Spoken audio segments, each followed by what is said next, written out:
introduce to you an Academy Award-nominated actress, a world-class poker player, the bride of Chucky, and a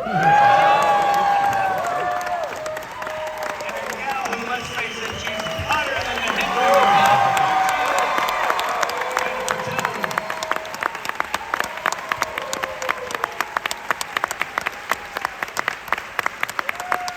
Thank you all for coming. What a great audience you are.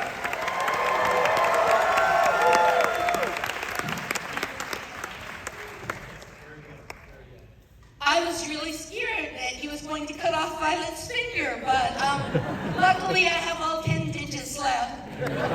It's funny when you don't see a film for a really long time, you sort of forget what's happening. I just remember when I was watching it, the Wachowskis wouldn't let me ad-lib at all, and there were only 2 ad-libs I made in the movie, and they were right because I shouldn't have said them. I said, how come you let Joey say whatever the fuck he wanted? You wouldn't let me do any ad-libs. And they said, well, we had to because Joey never knew his lines. He had to say something. So the 2 ad-libs I said, when I opened the door to the cops, I said, hi. And they were like, that wasn't in the script. And you know what? He was right. She shouldn't have said hi. Because to say hi is filling the stillness and showing that she's nervous, and Violet is never nervous. And then the other line I said, when Joey says to me, shut up, I said, you shut up. And I think that was left over from playing Olive in Bullets Over Broadway. And I shouldn't have said that because Violet is a mysterious femme fatale. She's not like a 7-year-old going, you shut up. So both times I ad-lib, they were right. I was wrong. They are geniuses. I am merely clay in their hands. Edward, I believe you have some questions. I don't actually think the questions are going to be necessary, but I do come with a few. So, well, let me start by asking. I'm sitting next to Don Mancini in the back row. We were in the back row. I would have thought VIPs such as ourselves would have been right down here in the front. We're in the very last row. We can see everything. And I said to Don when the movie is over, I said, I'm worried I won't have anything to say. And he said, Jennifer, I think you'll be fine, and I think Edward has some questions, so. I do have some questions. Why the hell are you calling me Edward? That's the first question. Nobody calls me Edward, but that's okay. I'll take it from you. All right. What? I want you to say Edward in Violet's voice. Edward. Edward, do you have anything you want to say to me? I noticed that Violet, she just whispers. I whispered my way through the whole movie, which I think was actually good because Joey yelled his way through the whole movie. We recently went to the, Tina Gershon and I went to the Robert Ebert Thumbs Up Film Festival. And we went mostly because we wanted to get those fabulous trophies, which is an actual cast of Robert Ebert's hand with his thumb up. And Robert Ebert was a very early champion of this movie. You know, this is a very small movie. When it came out, really nobody saw it. And Robert Ebert loved it. And now it's a cult film. And who would have thought 25 years later, maybe 30, how many years? 30 years later, that we are playing to a full house. Yeah. No, you were absolutely right. And it was the first film of the Wachowskis, and I have always said that filmmakers start with a film noir because all you need is a man, a woman, a locked room, and a weapon, and you can make a movie. And of course, they were smarter than all of us, including me, because all they said all we need are 2 women, a locked room, and a weapon, and we can have a movie. Yeah, exactly. And a crazed psychopath who doesn't know his lines and screams all the time. But he is fabulous in the film. It is the quintessential film noir, and that's what I was going to say, but I forgot where I was going. But we went to the Roger Ebert Film Festival, and they had a fabulous audience too. Not as fabulous as you all, because you're here. Don't tell them I said that. But Gina and I always thought we were the stars of the movie, and when we were watching it, it occurred to me that Joey was the star of the movie, because his performance is so phenomenal. I actually felt sad for him, because he's a good company man, and he's getting screwed over by the one he loves, and so I never really saw it that way. I mean, Gina and I were always like, oh, Caesar deserved it because he was an asshole, but I'm looking at it and I'm thinking that, really, nobody deserves what he got, what happened to him. Nobody. Did you hear the audience applaud when you shot him? The Wachowskis said they wrote that line on purpose. They said, we wanted a moment like the Arnold Schwarzenegger moment when he said, I'll be back. They wanted it to be that kind of moment that they could use in the trailer. And it was in the trailer, but they bleeped out the word shit. They go, Caesar, you don't know, and then they put the gunshot in. So much for it being a really memorable line that they could use in the trailer, because you can't use swear words. Yeah, somehow you don't know shit isn't gonna hang as like a cultural icon. You know, that's not gonna. It's not exactly Shakespeare, but memorable. But tell me about how this all came together. This was a first film. This is their first film. Right. Very assured, very splashy. I mean, they were showing everything that they had, you know. And I was showing everything I had too. And so was Gina. You know that scene where Joey comes out of the shower with the towel on? We did a take and he dropped the towel as he was walking away. And the Wachowskis were like, cut! Cut, Joey, what are you doing? And he goes, well, the girls get to show everything they have. I've been working out and I'm looking really good. And I really think that I should have equal opportunity. And they were like, no, Joey, nobody wants to see that. Dina De Laurentiis, he had an idea that Cesare, or Caesar, the Joey character, should be really good looking. He did not want Joey one little bit. He said, Caesar is supposed to be the leading man. Joey Pantoliano is a character actor. But the Wachowskis really wanted him. I'll tell you the other two people that Dina De Laurentiis wanted. He really wanted Peter Gallagher, who is a gorgeous hunk of man. And then they also wanted Christopher McDonald, and he ended up doing another movie with the director of The Last Seduction. John Dahl, and Christopher McDonald said he was really kind of annoyed because he really wanted to play the character, but you know, Dina sent him somewhere else, and he's a good company man as well. But anyway, when we were cast, Gina and Joey and I, we went to dinner with Dina De Laurentiis. And all these plates and trays of pasta and food were coming out, and Joey would reach for it, and Dina would say, no, no, no. That is not for you, Joey. And he goes, well, what am I going to eat? And they'd bring out a tray of steamed vegetables, and they'd say, that is for you, Joey. You are too fat. You need to lose weight. So Gina and I would always tease him because we would always have the Aggie go get us donuts. We'd be like, are there donuts? And they'd say, yes, there are.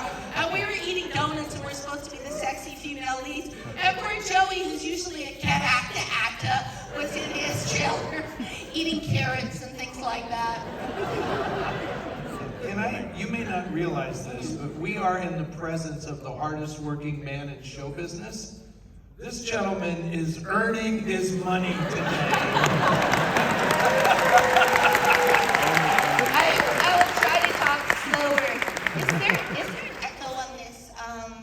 Is there an echo on this mic? No. Can y'all hear me back there? There's no echo. No, But he's anyway, not bad. I got this script, and it was right after Bullets Over Broadway, so I had a teeny tiny bit of clout.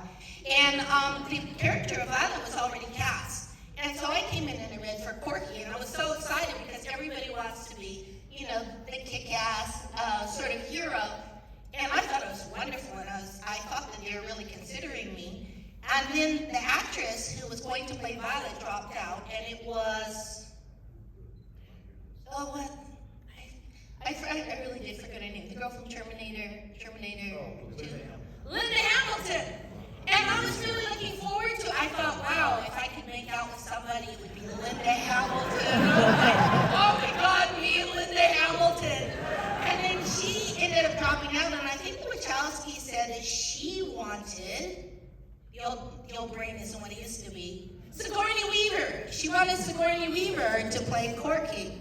And they said, well, she had kind of a different idea of the film than they did, and so they had, as you say, creative differences. And, you know, Linda Hamilton and her dreams of her version of Bound went away. And then Roseanne Arquette had the part of Violet.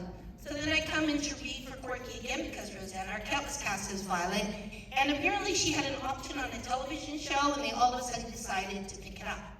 So me being a method actor, I was already like stomping around in like jeans and combat boots, like baggy pants. I got my hair cut like Corky. I knew they really wanted me. But what I didn't know is they did not want me for Corky. They did not see me as Corky one little bit. And then they called up and they said, we found this girl. Her name is Gina Gershon. And we think she would be a really good Corky. And I was like, what about me? And they go, well, you would be very good as Violet. I said, I'm not playing Violet. And they said, well, could you just meet her? We think you guys would be great together. She's willing to do either. She's going to be Corky. She'll be Violet. She doesn't care. She just wants to be involved. So I was filming some terrible movie in Vancouver. And after a long day, we go down, and we're in the Wachowskis came out, and we're waiting in the bar, and Gina was really, really, really, really late. It wasn't her fault. Her plane was late, and nobody picked her up at the airport. You know how it goes with these low-budget movie productions. I thought you were doing it. I thought you were doing it. She shows up. She was so mad. She launches into a story about how she rented her apartment out to some other actress who will go unnamed. The other actress took all her furniture. She has all like Eames chairs and classical furniture. She has excellent taste. Put it in storage. Forgot to pay the storage fee. They auctioned off all her stuff. But there was not like, I'm sorry to keep you waiting. She was just like, I'm so pissed off. No one picked me up. And furthermore, somebody auctioned off one. I was like, I can't stand this girl. I hate her. And apparently nobody told her that she was going to be Violet and I was going to be Corky. She goes, oh, look, I already got my ears pierced. She said, I have all 7 holes in this ear and I put holes in this ear too. And I'm like, what? And then she points at me and she goes, look how her hair is. I think Corky's hair should be like that. Yeah, because I'm sitting there with my Corky hairdo, trying to say Corkyisms. And I went to my room and I called my manager. I said, I'm not working with that girl. They tricked me. I'm not playing Violet. The Wachowskis can just go home. And then I left the hotel the next day to go to the set, and I saw them standing outside, all sad, going back to LA, their dreams crushed. And I felt a little bit bad for them, but not that bad. And then the next day, my manager calls up and he goes, you know what, they're gonna move on. You really don't want to play Violet? And I was like, oh, okay, I'll play Violet. But the Wachowski said, how come everyone wants to play Corky? Violet is a better character. She's a better written character. But they don't understand, or they didn't understand, that everybody wants to be the kick-ass guy, except for the Wachowskis. They both transitioned. And so they thought it was the most wonderful thing to be the woman. So I don't know if I don't know. Gina said, when I read it, I said, how can these two people understand women so well? Because literally that was 2 of the greatest parts for women that we had ever read. And then it all came clear later on in the future. Well, thank you for broaching that subject. Yes, I don't know. Maybe I should not have. No, because I'm watching the movie, and let's face it, in the first 20 minutes of this movie, I'm sure about this thing when they talk about cinema that's called the male gaze. Yes. Right? And you're getting full on, the camera is gazing at the two of you quite a bit throughout the whole film, right? But it's so interesting because when you made the movie, it was the male gaze, but now it is not. And so did you have any sense, this is a ridiculous question, but did you have any sense at the time that these guys are different? No, none whatsoever. I knew they were different because they were brilliant, they're geniuses. And Joey knew it too, and that's how Joey is in The Matrix, because he thinks ahead. He said he was inviting them over to his house for homemade meatballs. He was getting them tickets to the Chicago Bulls. I said to them, you're spending a lot of time with Joey. And they were like, yeah, we're going to have to take out a restraining order against him, I guess. And then Joey ended up being in The Matrix, and we should have maybe done a little more sort of schmoozing. But we knew that they were really brilliant, and the script was amazing. The script is almost exactly what you saw on the screen is what you imagined when you saw it, because before they did Bound, they used to work in Marvel comic books, graphic comic books. And so everything that you see, like the 2 cups of coffee, and where I put my hand on the wall and she puts her hand on the wall on the other side. There's a thing where Joey's turning in a circle at Christopher Maloney. What's his character's name? Johnny. Johnny. I'm trying to remember, yeah. He said, Johnny's like, where am I? I'm money, where am I? And he's turning in a circle, and right behind him on the wall is a painting that is a circle. So they did a lot of things like that. They really did want it to be a typical, have a very film noir feeling. So Lizzie Gardner, our wonderful costumer, she did the costumes for, wow, I can't remember anything. The drag queens in the desert. Priscilla Queen in the desert. So she did the costumes for Priscilla Queen in the desert, and the Wachowskis wanted everybody to wear black and gray, so it was like a black and white movie, shades of black and gray, until the last long bloody night where everything happens, and then you'll notice that Violet is wearing a red dress, I guess to evoke blood, I guess. I had 5 of those dresses. They had built-in bras. At the end of the movie, they auctioned them off. They were selling everything. And there were 5 of them. They were selling them for $25 each. Like, I should have snapped them all up. But I was like, I already have 1. Why do I need 4 more? The craft service girl bought one. And I went to the wrap party. And I was like, there I am. Because built-in bosoms. Joey is so cheap. He bought everything. So when we go over to his house, Tina goes, I am having such deja vu. He even bought the wallpaper. You go in the hallway and there's the wallpaper from the movie. He bought the knives in the kitchen. He bought all the furniture. When you go over there, it's just like being on the set of Bound. That's a perk that you can do when you're doing movies, low-budget movies. They auction everything off afterwards. This movie was made for under $3 million. The Wachowskis had written a movie. They were very unhappy with how it had turned out. You will know the movie. With Assassins. They wanted to take their name off the movie because they hated it so much. The only reason Gina likes to say things, I don't know if it's revisionist history, she said the only reason I came in to audition for this, I wanted the Wachowskis to recommend me for the Julianne Moore part in Assassins. That's her story that she tells. She's very proud of telling, and I remember I was jealous because I'm like, how is Gina going out for A-list movies, and here I am mired in the independent film scene?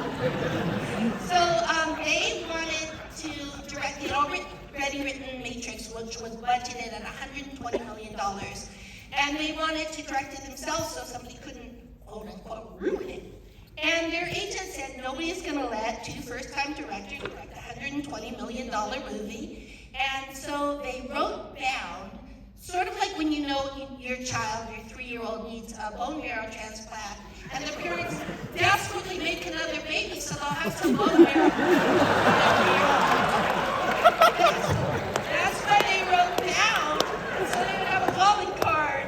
And it was under $3 million that they made it for, and it was magnificent. And they had to depend on weird things like, story and character and plot points, which is kind of unheard of when you're making movies these days. Well, I'm watching the movie and I'm saying, why hasn't anybody come up with the brilliant idea of doing a Bound stage play? Because it's pretty much a stage play. Absolutely. They made it to take place mostly in 2 or 3 rooms, and for budgetary considerations. Exactly. A lot of the clothes I wear in the movie is my own clothes. And then it's funny because I gave a lot of the stuff to my sister, my little sister, afterwards. And then again, it was really funny because she's running around in this very important movie memorabilia. She still has the dress that I wore in the last scene and the leather jacket. I'm thinking there's probably really important film noir points that when we were rehearsing, and Joey and Tina and I, how actors think that they're so much more creative than the directors, and they were first-time directors, so we thought that we could push them around a little bit, We were in rehearsal and we'd say, I don't like that line. Hey, how about if I don't say that line? And the Wachowskis would say, well, you don't have to say it if you don't want to, but on page 79, there's a paragraph that alludes directly to that line, but you don't want to say it. We realized it was like a house of cards. You pull one card out, everything collapses. The script was so meticulously constructed. They also had things like, the guy who, Marzoni, right? We were off such a low budget. Marzoni, they wanted him to fall like a mighty oak in the forest. And they were working with the stunt people, and they said, he's a great big guy, there's no way he can fall right back like that, he will break. So the Wachowskis constructed a lever, a man-shaped lever that goes back very, very, very, very, very, very, very slowly because they wanted it in slow motion, and he hits the floor like that. Well, we didn't have the budget for it because that's $20,000. But they never take no for an answer. They kept calling up Dina De Laurentiis, and finally it cost up another $20,000. And then also the scene where it's close up on her lips, and I say, Corky, kiss me. That was a scene that they came up with, and they needed this special camera to do a special close-up, and that was like another $10,000, $20,000. But they just kept asking. They would not take no for an answer, and then the dealies were coming in so good that Dina De Laurentiis gave them their money for their special project, the 2 close-ups on the lips, and I don't know if anyone's aware of it. My friend Don Mancini is in the audience. He did a Bound parody in the Chucky series, complete with the close-up of the lips of me. Gina Gershon played herself. Joey Pantoliano played himself. I played myself also. And he did a close-up of that shot of the lips. I thought, while I was looking at it, I was like, wow, my lips got a lot thinner in 30 years, but it was still pretty sexy. I'm kind of curious why, if they paid $20,000 for the lift that allowed him to fall, they wouldn't spend another $25 on his hat. The hat was bad. That was a bad fedora. Take it from a guy who buys real fedoras. It's like, that was a bad fedora he was wearing. They had to pay the guy in the bathtub. He was really pleased. He called Screen Actors Guild, and I think he got paid an extra $500 because nobody told him Joey was going to turn the shower on him when he was a dead body in the bathtub. So he said, don't abuse the actors. But it all adds up. So, it's interesting to me that you say you really didn't like Gina when you first met her. Oh, but I love her now. She is like, yes, go on. Well, I was going to say, in a way that kind of makes it even hotter that you guys are going to be making out in this movie. And tell me about that. I'm sorry, tell us about that. Did you have, they have intimacy coordinators now and all that kind of stuff? How did that work? Well, you know what? There's a thing called chemistry, and it's an ineffable thing. You never know when it's going to pop up. Apparently, George Clooney and Jennifer J-Lo hated each other and out of sight, but they have this insane chemistry. Well, it was the opposite. Gina and I had so much fun, and believe it or not, when we were doing that sex scene, in between takes, we were talking about the shoe sale at Barney's. So I just felt like, well, we like each other so much, and we didn't know what it was. And when I saw the first take, I was awed at the movie magic, is that I'm the first to admit we have this crazy, crazy chemistry. She's great. She's a wonderful team player. We were worried about the sex scene because I don't think people understand how groundbreaking Bound was for its time. Like back then, film, thank you, yes, you can apply. But if a film had a lesbian subplot, I remember there was a TV show called Red Shoe Diaries. Lots of times it was sort of a porn, or you weren't quite sure what you were going to. And we had things. Gina and I had concerns because I was just coming off of my Oscar nomination. I'll wait for applause. And Gina was just coming off of Showgirls, which everybody thought they thought it was going to be the hugest hit, but it didn't bounce the way that they thought it was going to bounce. But both of us thought we were going to be these huge stars, and we didn't want to jeopardize our glittering future by making some sordid film that did not bounce right. So the Wachowskis said they had exactly the same concerns, and especially because it was Dina De Laurentiis, who's a wonderful man, by the way, but a lot of these Italian movies, in order to sell it, they take the print, they send it off to Italy. They put in a lot more boobs and butts in it. So, there will be me and Gina, little skinny Gina and myself, and then all of a sudden these boobs and things coming out of nowhere. You're not quite sure who they're attached to. But you're like, wow, it's so much sexier than the movie we shot. So we were concerned about that, and the Wachowskis were concerned too, and they said that's why they came up with an idea that it would be one single continuous shot. They said, we're going to put the camera on a crane, and we're going to go around your bodies. There's absolutely no way that they can cut in to the shot. They wanted it to be very lyrical.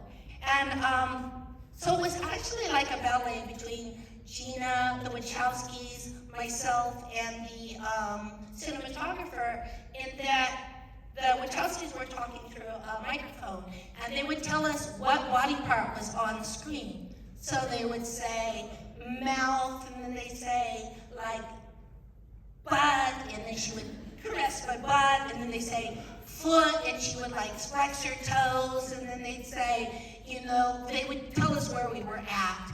And so it was very technical. It was sexy too, but it was very, very technical.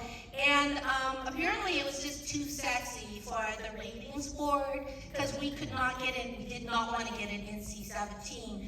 And when they took it to the ratings board, the guys at the rating board said, well, because my hand is covering Gina's my hand's on her crotch, so my hand's on her pubic hair. It's so tame you could almost have it on TV. You could have it on TV in England for sure. So you don't really see anything. But, you see a little bit, But anyway, the ratings board gave it an NC-17. And the Wachowskis said, why? It's not graphic at all. And they said, well, the girls seem like they're having such a good time. It seems like they're actually doing it. So they thought we were getting away with me giving Gina, like we were making some like real life porn film, that I was actually giving Gina a hand job. Why would I do that? So anyway, they said, look, they go, are you telling me if we got two girls that weren't such good actresses, you would let it go? And they're really embarrassed. And they said, yeah, probably.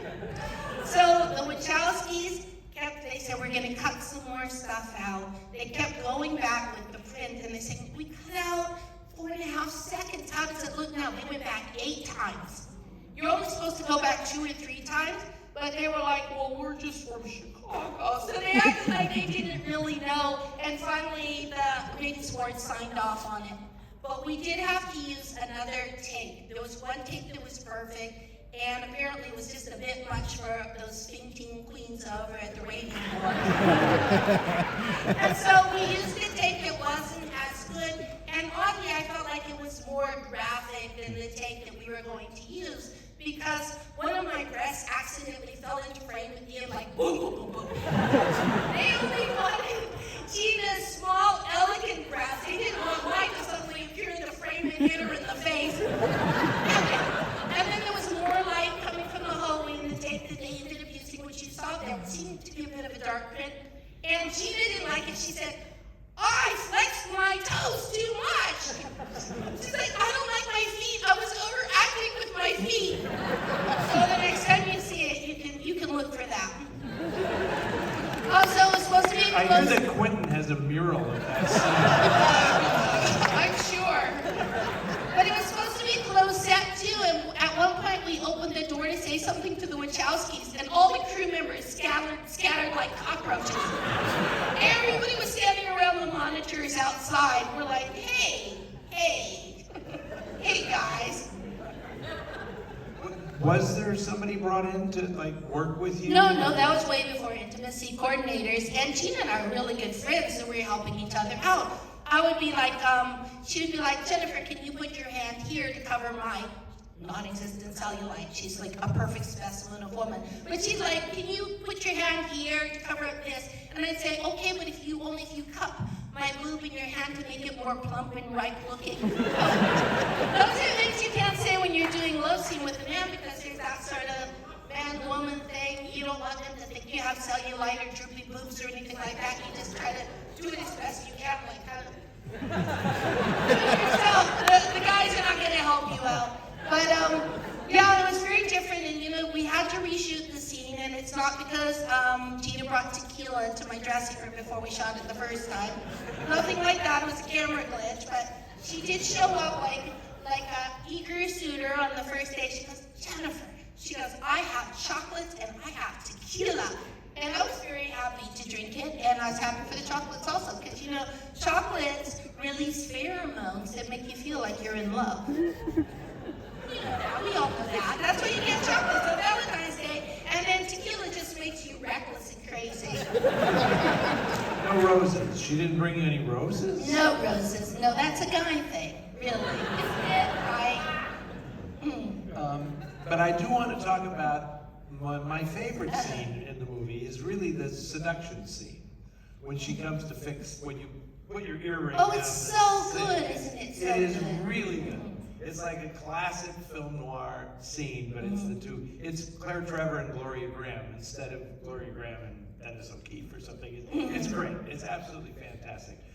So how much fun? It sounds like you had And then it sounds like you had a lot of fun she's making doing this in the dripping water. The water starts to drip through her hands, and yeah, it was really an excellent scene. And I don't know if you'll notice that's the only time I was wearing jeans or pants because she has costumes. She has a persona that she puts on, which is the sexy persona for the male gaze, where she gets a lot of things from the men around her by playing the helpless sex pot. But I felt like it was a little bit because she saw Gina as one of her own, that she felt like she could be herself around Gina. It's the only time you see her wearing pants. So here's my next question for you. Yes. What is the longest Beatles song title? Okay, we did a show in San Francisco, and it was a quiz show, and I was a Beatles expert, supposedly, and I got stymied by this. They said, what is the longest Beatles song title? Is it Everybody's Got Something to Hide Except for Me and My Monkey? I didn't get it. They had to bring in a Beatles expert, and he knew it. And he was the film noir expert, or was it Randall? Raymond Chandler. It was Raymond Chandler. So he was the Raymond Chandler expert, and then afterwards he got me to agree to do this, which I'm really happy I did.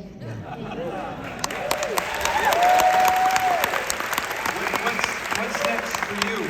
Are you still playing poker? Are you in the poker circuit? Well, I am on a show, a film noir show called The Real Housewives.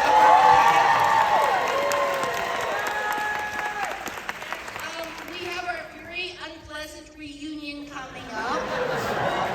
We finished the show. It's not subtle. I mean, it's not Wachowski level performances, but we go to glamorous places, and then we sit down, and then the girls take turns screaming at each other. What all those shows are like, really. So it's like, no, it's glamorous, palm trees, I'm wearing sparkly stuff, and Dorit and Sutton are yelling at each other again. They love to yell, and we love to see it. So with the reunion, there's going to be more yelling. I tried to make a joke. Sometimes I try to make jokes. This is what I realized. If you make a joke and nobody laughs, is it really a joke? It's like if a tree falls in the forest and nobody hears it, did the tree really fall? And so sometimes I would say things that I thought was funny, and it would fall to a resounding silence. And then I would go, like I had to have somebody had to laugh, right? But I think that they did not laugh because they weren't listening to me. They were just thinking of the next mean things that they were going to say to their nemesis. Those girls work hard. The devil works hard, but the housewives work harder. They're all fabulous, by the way. They are pushing that Sisyphus rock up the hill, and then it rolls down, flattens them, they start pushing it up the hill again. I just stand by and I try not to get hit by shrapnel. So here's my idea. Yes. Now that Jim and Andy are Lily and Lana, right? I hope I have that right. Larry and Andy are now Lily and Lana. Yeah, Lily and Lana, okay. I think they should do another round and bring you guys back. Bring back Violet and Corky and watch the whole movie now that they have transitioned to see if Oh it's my a gosh. different movie. I think You that know, would be Gene awesome. and I always said that we would only do a sequel if the Wachowskis were involved, but I think too much water has passed under the bridge. I really don't think you care about what's going, well, maybe you do, but like what's happening to them like 10 years later, 20 years later, now it would have to be 30 years later. Do you really want to see them in a tiny flat? And Violet has gone through all the money, and they can't afford a dryer, they're hanging their clothes up like the money in that money scene on a clothing line. I don't think so. People would get upset, so I'm not going to say it anymore. They would say, well, what do you think is going to happen in the future? And I would say, well, Violet doesn't really understand love. She uses people. And I really don't think that they are going to have a long-term relationship, like they're in love right now at the end of the movie. Who would be in love with a shiny new truck and matching sunglasses? But I feel like down the line in a classic film noir fashion, they are going to become disenchanted with each other, and Violet is probably going to double-cross Corky. Because Violet says, and I don't mean to be rude, but she does say, well, you're not so bright, are you, to Corky, or she says, well, I'm more clever than you are. See, that's already a red flag. They're in the first throes of love, and she's already kind of gently putting down Corky like, honey, we know you're not too bright. But then at the end, I was saying, when she punches Joey in the face and he hits her over the head with a wrench, I was like, she is not a very good criminal. I can see how she got caught and went off to jail for 5 years. But Gina's really proud of me. She thinks it's very romantic. She's like, Jennifer, I came to rescue. I heard you screaming and I came to help you. And I'm like, yeah, it wasn't very helpful, was it now, Gina? Now you just got yourself knocked out and tied up as well. We did if you guys have a chance, I think it's Criterion, where there's a commentary, which is, I think it's really funny. They were trying to keep it from me and Gina and Joey. The three of us just squabbled like kids. We had very brother, sister, cat and dog. So Joey found out that they were doing the commentary. They only wanted Susie Bright, who was, you probably all recognized her in the movie. She was the sex advisor, and she was the girl that Gina tries to pick up in the bar. And Gina hung out with her like for a whole weekend in San Francisco, and she was going into all the lesbian bars, and then she'd come in and she'd say, we need to change this pickup line. I tried it on a girl last night, and it didn't work. And she did a lot of research. So anyway, they were doing, Susie Bright, they wanted Susie Bright, the cinematographer, and the Wachowskis on the commentary only. They didn't tell us about it, but Joey found out. And we're so competitive with Joey. Gina said, Joey found out that they're doing commentary. He's just going to show up. And I was like, well, I'm going to show up. And Gina said, me too. I think we should be there, don't you think? We didn't tell them. So Joey showed up first. And this is actually how we would step out onto the set every day. I would show up first. And then Joey would show up. And then Gina would show up last, as befitting a true star. So Joey showed up first. And then I showed up. And then Gina shows up. And they said, what's your favorite part in the movie? And Gina's like, Joey's mom says, my favorite part of the movie is where I get to punch Gene in the face. And Gina's like, my favorite part of the movie is where I trip Joey and fall, and he falls and hits his head. And I said, my favorite part of the movie is when I tell Joey he doesn't know shit and I shoot him and he dies. So they're like, wow, really, really happy set, but that's our love language. We like to insult each other and beat each other up. Oh, and when he dies, speaking of when he dies, they really orchestrated that. They had that vision in their head, the white paint with the red blood. And Joey was such a trooper. They have to put the vest on with the, what are they called? With the squibs. He was very cranky, and they did it in one take. They didn't have to do it again. And everybody cheered, because we really didn't have enough money for another vest with squibs on it. So we were like, this is fantastic. He saved us some money. It is an absolutely awesome film. You Thank are you. incredible in it. Thank you so much. I have never worked less in my entire Oh, life. I should let you have some questions. You just need to reach out and gently touch me and say, like, This is what's great. I never done less in an interview. I have And things to say. This gentleman has never worked harder in his entire life.